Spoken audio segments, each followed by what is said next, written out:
बीवी हो तो ऐसी, भगवान ऐसी पत्नी सबको दे। यह कहानी आपके दिल को छू जाएगी। सुबह का वक्त था, मैं ऑफिस के लिए लेट हो रहा था। मैंने बाथरूम में घुसते हुए पत्नी को आवाज़ लगाई कि वह मेरे कपड़े तैयार रखे। मैंने बाथरूम में ज़्यादा समय नहीं लगाया और जल्दी से नहाने के बाद बाहर आ गया। मैंने गुस्से के स्वर में फिर से पत्नी को आवाज़ लगाई। शायद वह किचन में थी, इसलिए उसको मेरी आवाज़ नहीं सुनाई पड़ी।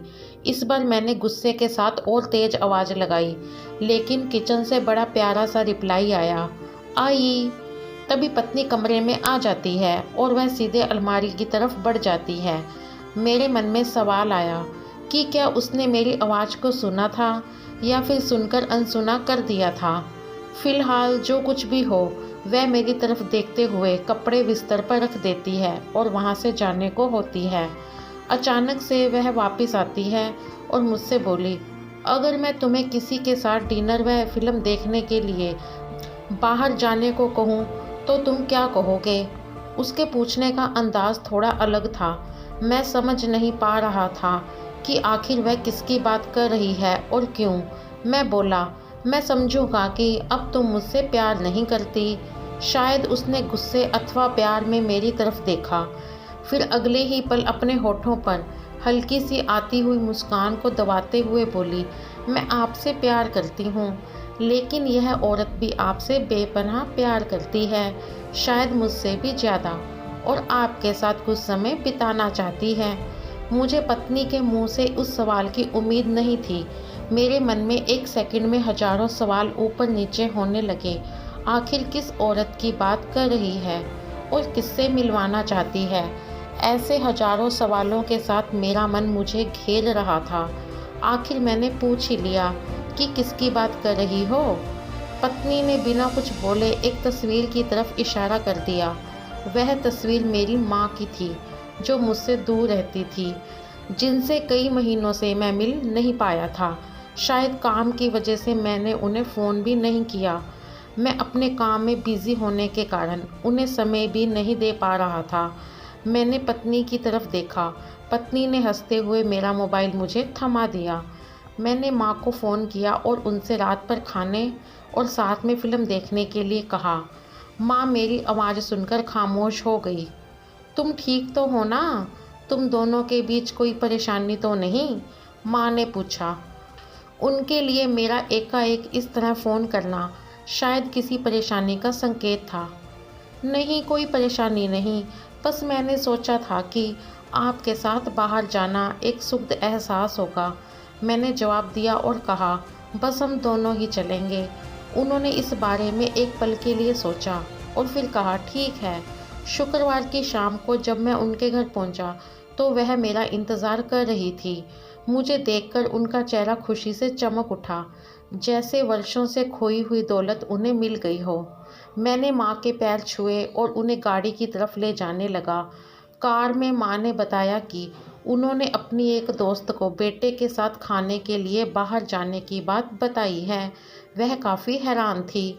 फिलहाल हम माँ के पसंद वाले रेस्तरां तक पहुँच चुके थे, जो कि दिखने में अब भी अच्छा और आरामदायक था। अंदर जाकर हम दोनों बैठ गए। मैंने पास रखे मेन्यू को उठाया और पढ़ने लगा। एकाएक मेरी निगाह माँ पर पड़ी। वह अभी भी मुझे देख रही थी, लेकिन इस बार वह मुस्कान गायब थी। वह उदास दिख रही थी। शायद मैंने मेन्यू पढ़ने में तो ज़्यादा समय नहीं लगा दिया था।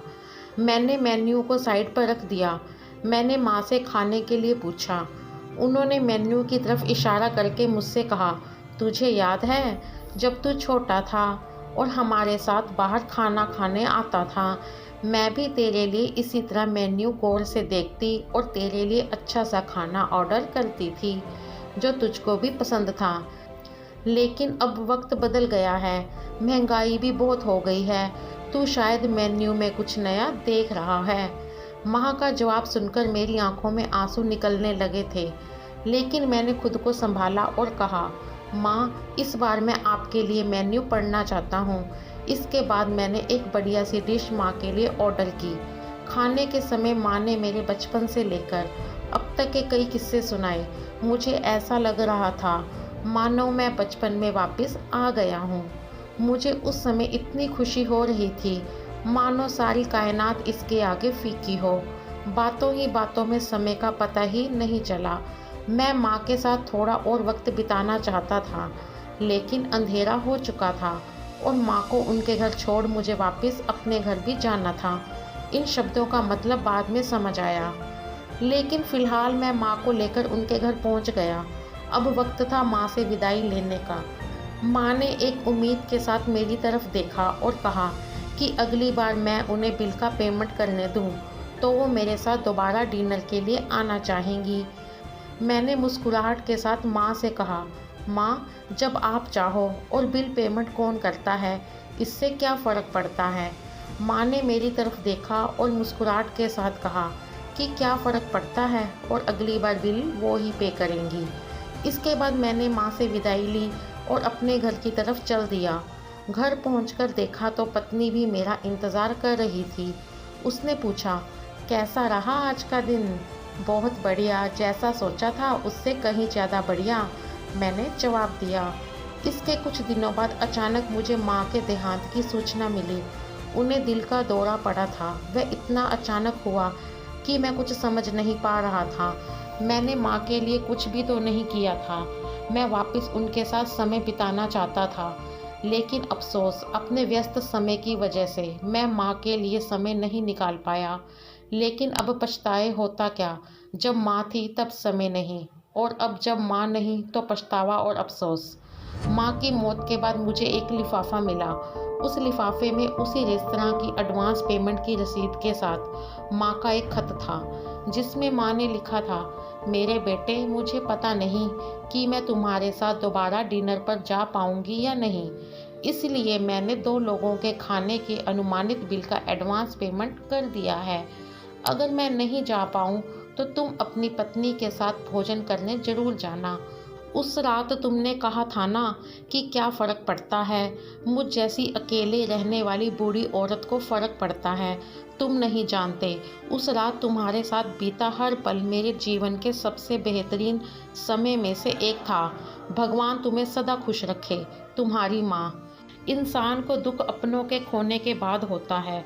अगर समय रहते एहसास हो जाए तो जीवन में छोटी छोटी बातों से भी परिवार में खुशियाँ बांटी जा सकती हैं, और माता पिता तो जीवन की सबसे अनमोल धरोहर हैं। आपको यह कहानी कैसी लगी, हमें कमेंट बॉक्स में ज़रूर बताएं। दोस्तों, उम्मीद करती हूँ कहानी आपको पसंद आई होगी। कहानी को लाइक और शेयर ज़रूर करें। चैनल पे नए हैं तो हमारे चैनल को सब्सक्राइब करना बिल्कुल भी ना भूलें। मिलेंगे नई कहानी के साथ। Bye bye.